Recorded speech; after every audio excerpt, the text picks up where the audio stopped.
At 14 years old, you can be easily influenced by your peers, your friends, and pretty much everyone you choose to surround yourself with. But sometimes the ones that are drawn to you are not always drawn to you for the right reasons. And sometimes you may not even know the person who is drawn to you. A stranger.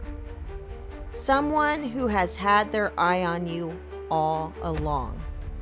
Maybe you are their type. Maybe they see you as being too nice, or too understanding, or too vulnerable. Maybe you're young and naive.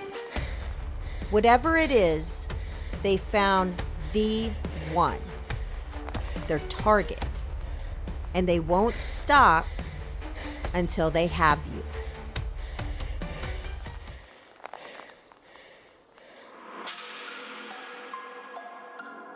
This is the case of Laureen Rahn, and this is Gone in a Blink.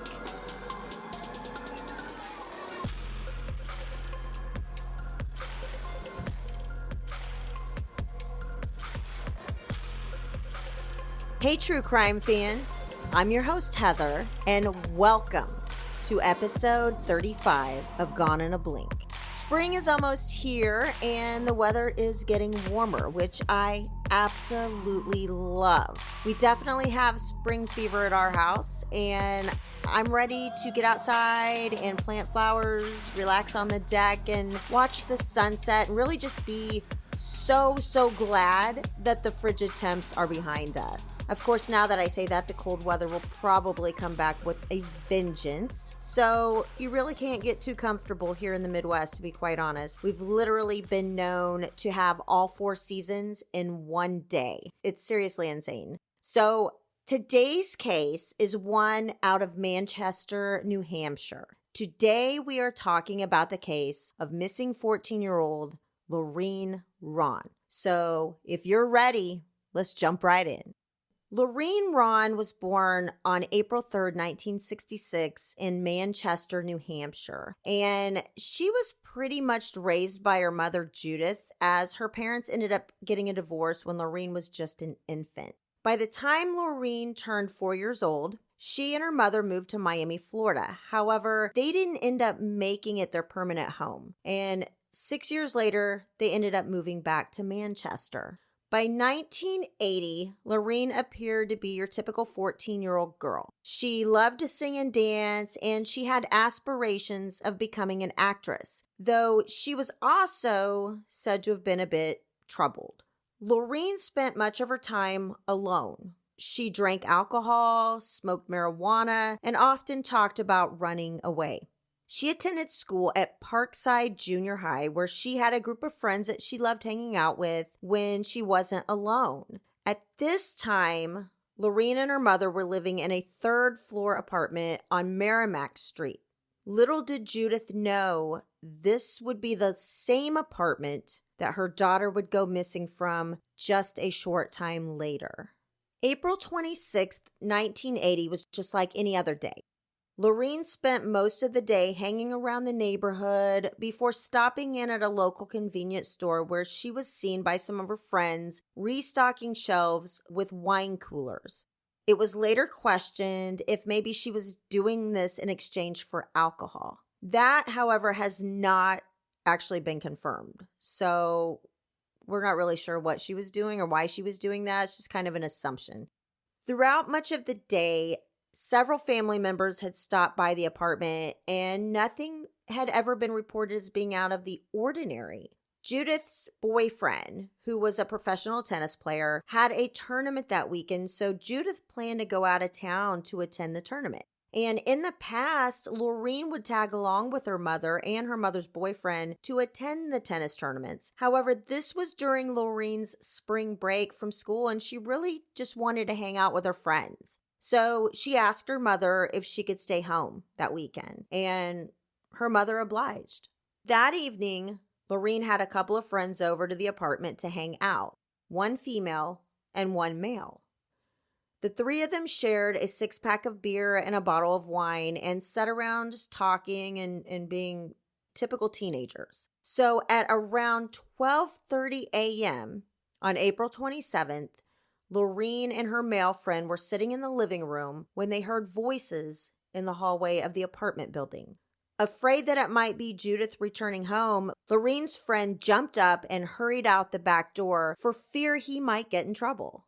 The male friend later told authorities that he specifically heard the door lock behind him as he was leaving. Judith and her boyfriend returned to the apartment around 1:15 a.m. to find that the light bulbs in the hallway on all 3 floors of the apartment building had been unscrewed, leaving the hallways completely dark. When they reached in the darkness for the front door, they discovered that it was unlocked. Once inside, they found that the back door was left wide open. Judith glanced around the apartment, noticing what appeared at first to be Lorene sleeping in her bed. After Judith moved closer to Lorene's room, she realized that it was not actually Lorene sleeping in her bed, but instead it was the female friend that had been hanging out with Lorene and the other boy at the apartment earlier that evening. Her friend told Judith that she had been sleeping in bed with Lorene and that Lorene later decided to take her pillow and blanket and move to the couch to sleep. The female friend claims that she couldn't really remember much about that night because of the fact that she had been drinking. So, while searching the apartment, Judith found that Lorene's purse, as well as her clothing and money, were still there. Judith began calling family members immediately to see if anyone had seen or heard from Lorene. Judith and her boyfriend then began to search the neighborhood for any sign of her daughter. Around 3:45 that morning, they flagged down a police officer and reported Lorene missing. So I just wanted to touch on the fact that the light bulbs in the hallways of all 3 floors of the apartment building were unscrewed. We have seen this type of thing far too many times. In fact, we just saw the same scenario in the last episode we covered in the Teresa Butler case. Someone unscrewed the light bulb from her porch light right before she went missing. And this seems to be a common tactic and one that, in my opinion, is extremely creepy. And if you haven't listened already to the previous episode on Teresa Butler, I seriously recommend you doing that because it's so insane. It's so incredibly insane that this type of thing is happening far too frequently in cases. And it puts the victim in a really scary and yet very vulnerable situation where you cannot see who is at the door, such as in the Teresa Butler case, where just to theorize, she may have heard a knock at the door, went to look out the window or the peephole, and couldn't see anything because it was pitch dark. The abductor is hoping she'll open the door, right? And when she does, she falls victim. Now, I'm unsure of all the details surrounding Lorene's disappearance. However, we know that the light bulbs were unscrewed, making the hallways dark. The front door was unlocked and the back door was open. So, just to theorize once again, her male friend had just left out the back door, and he claims he heard the door lock behind him. This was sometime around 12:30 a.m. Judith and her boyfriend returned to the apartment around 1:30 a.m., so there's only about a 1-hour window. The female friend is asleep in Lorene's bed and never hears a thing. So is it possible that someone was watching the apartment, then made their way into the building to unscrew the light bulbs, saw the male friend leave, and then knocked on the door to Lorene's apartment soon after? Lorene answers the door thinking maybe her male friend returned or that maybe it was her mother and her boyfriend at the door, since they thought the voices in the hallway were Lorene's mom and boyfriend anyway. So maybe she answers the door and they forced their way in and then out the back door with Lorene? I don't know. There were no reports of anything being taken from the apartment, and Lorene's purse and money were still there, unless maybe that's not why they were there in the first place. Maybe they were there only for Lorene. So just trying to think of all these different scenarios, or, I don't typically like to theorize things, but just trying to get a feel for what they were even after in the first place. Whatever it was totally premeditated because of the light bulbs being unscrewed. So police thought in the beginning that Lorene was a runaway. And that is typically the first place police go with a teenage missing persons case, especially back in the 1980s. Judith, however, did not believe that her daughter ran away, mostly because of the fact that she left her purse and her clothes behind.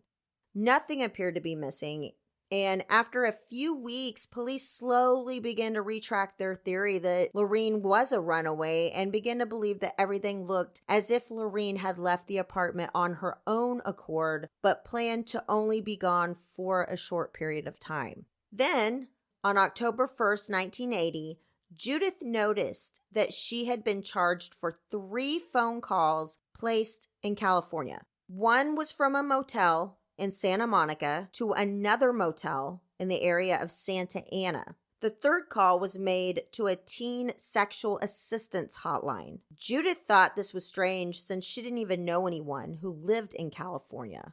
When questioned, the physician who tends to the teen sexual assistance hotline initially denied knowing anything about the calls. However, in 1985, so 5 years later, he changed his story. And anytime anyone changes their story in a situation such as this, it's almost always a huge red flag. I mean, why lie about it?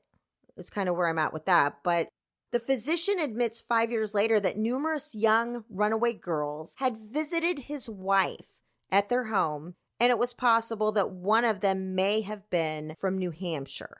He claimed that his wife used to work in the fashion industry with a woman by the name of Annie Sprinkle, and that she may have information pertaining to several runaway girls. It was soon discovered that Annie Sprinkle was a well-known name in the adult entertainment industry and was involved in numerous adult films. Police viewed several of these films in the hopes of spotting Lorene. However, nothing was ever found, and Sprinkle has not been linked to Lorene's disappearance. So I just want to make that clear. Annie Sprinkle was apparently, like I said, a huge name in the adult entertainment industry in the 1970s and 80s. She has since quit the adult entertainment industry and is now a big figure in sex education after going back to school to receive her doctorate in human sexuality. In 1986, a private investigator traveled out to California and visited the 2 motels that were involved in the phone calls back in 1980. It was discovered that one of these motels may have been used by an individual involved in child pornography who went by the name of Dr. Z. After further investigation into Dr. Z, authorities were unable to link him to the teen sexual assistance hotline or to Lorene's disappearance.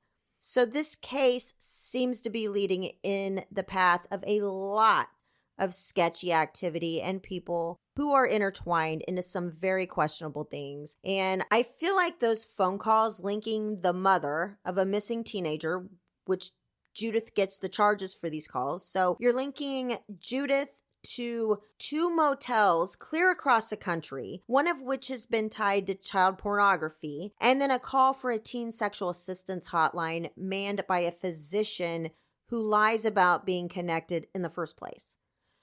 I just think there is a strong possibility that those charges on Judith's phone could be a strong lead in the right direction. Maybe down the path of sex trafficking is kind of where my mind goes, and child pornography. It's all just very strange that this is the path that those charges have led to. There had been some other possible leads after Lorene's disappearance that had raised a lot of questions as well. In 1981, one of Lorene's family members claimed to have seen a girl that matched Lorene's description at a bus terminal in Boston, Massachusetts.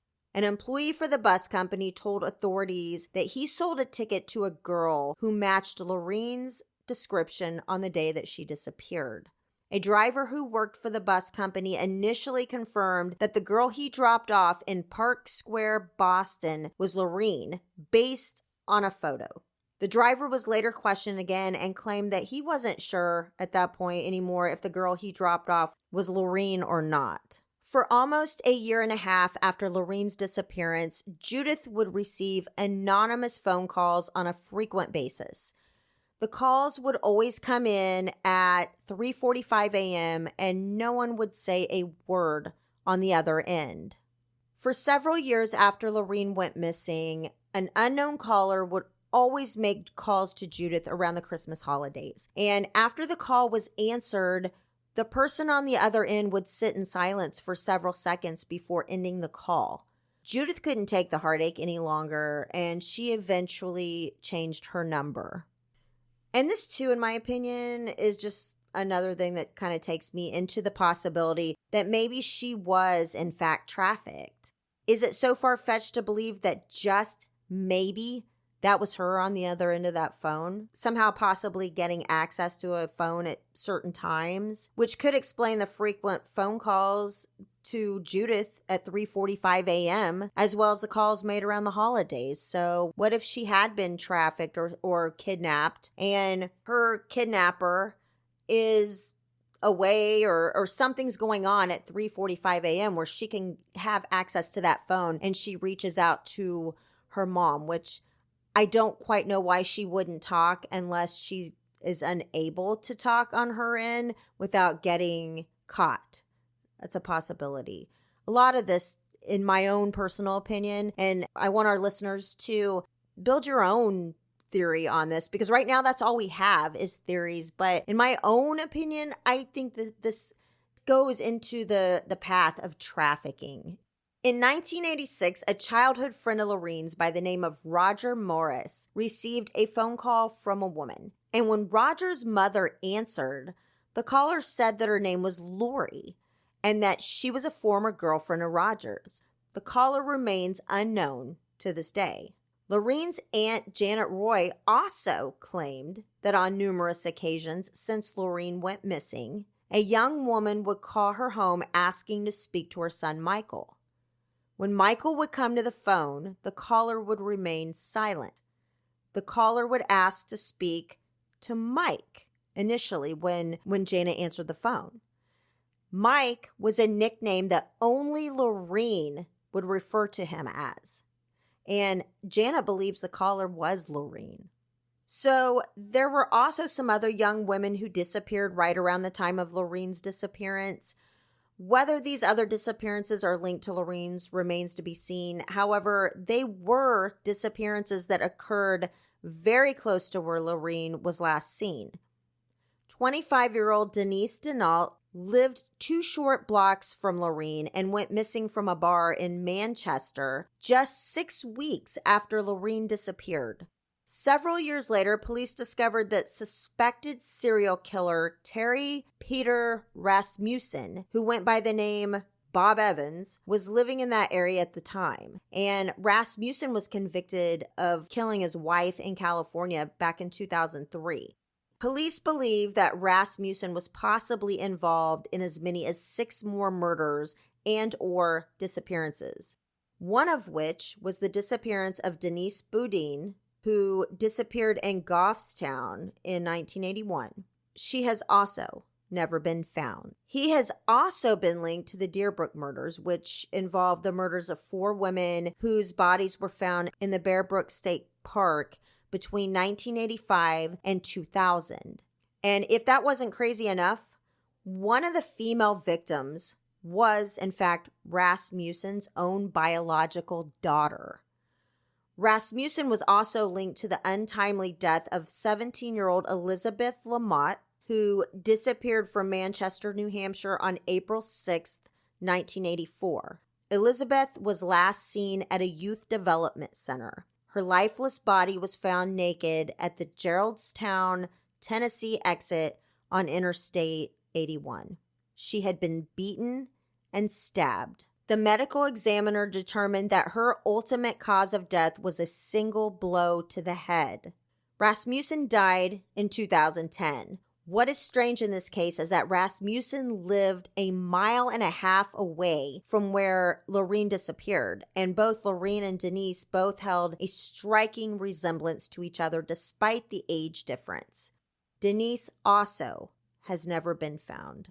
Then, 1 month before Lorene went missing, 15-year-old Rachel Garden disappeared after buying a pack of cigarettes and bubble gum from a convenience store on Route 108 in Newton, New Hampshire on March 22, 1980. And for geographical purposes, Newton is approximately 40 miles or approximately 64 kilometers southeast of Manchester. Police are pretty insistent, though, that these two cases are unrelated, even though they both resemble each other and are from towns near each other. So she has also never been found. Another case that has been closely linked to Lorene's case was that of 15-year-old Shirley McBride. Shirley was last seen leaving her sister's house on Union Street in Concord, New Hampshire on July 13, 1984, around 9:30 p.m. Concord is just about 18 and a half miles or 29 kilometers north of Manchester. So it's also pretty close. Shirley McBride has never been found, and her family has to do the agonizing part of declaring her legally dead, which they did 12 years after she went missing.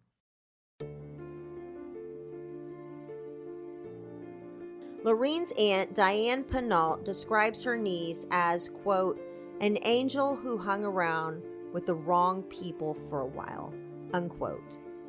Her mother, Judith, believes that some of the people whom Lorene surrounded herself with know more about Lorene's disappearance than they are willing to say. The boy who was with Lorene the night of her disappearance committed suicide in 1985.